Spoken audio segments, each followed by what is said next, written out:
এই বিজেপি নেতা ভোট চাইতে গিয়ে কিরকম সংকটে পড়লেন দেখুন আপনারা। বিরোধীদের আমরা এখানে আসতেই দেবো না, কারণ আমরা বিজেপি থেকে কিচ্ছু পাচ্ছি না, তাই আমরা বিজেপিকে এখানে আসতে দেবো না। আজকে তার দেশের অবস্থা তা আমরা মেয়েরা বুঝতে পারছি। আপনারা ছেলেরা ঘরে ঢুকছেন, খাচ্ছেন, ট্রেনে যাচ্ছেন, আপনারা ভুক্তভোগী আমরা। আর মোদি কি করছে আমাদের জন্য সেটা আগে বলুন। মমতা ব্যানার্জি কি করছে আপনি বুঝতে পারছেন না? কি করে বলছে, কি করে বলছে? আর্থিক যা হয়েছে আর্থিক হয়েছে মা, ওদের আর্থিকের কথা বলবেনই না। আপনাদের মুখে আর্থিকটাকে বানায়, আপনাদের মুখে আর্থিকটা বানায়।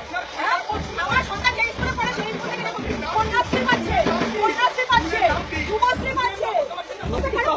আপনি ভুল ভাবছেন, আপনি হয়তো জানেন না আমাদের এখানকার অবস্থা, আপনি জানেন না। আজকে মমতা ব্যানার্জির জন্য আছে কিনা সবাই বলে, সামনে আসো, সামনে আসো। মমতা ব্যানার্জির জন্য আজকে সবাই রয়েছে, নাহলে কি অবস্থা? চিকিৎসা মমতা ব্যানার্জি আছে বলে চিকিৎসা হচ্ছে, মমতা ব্যানার্জি আছে বলে চিকিৎসা হচ্ছে, মমতা ব্যানার্জি আছে বলে আমরা খেতে পাচ্ছি। এবার ভাবুন, আপনি কি চাইতে এসছেন না মমতা ব্যানার্জিকে নিয়ে আপনি বুঝতে পারবেন?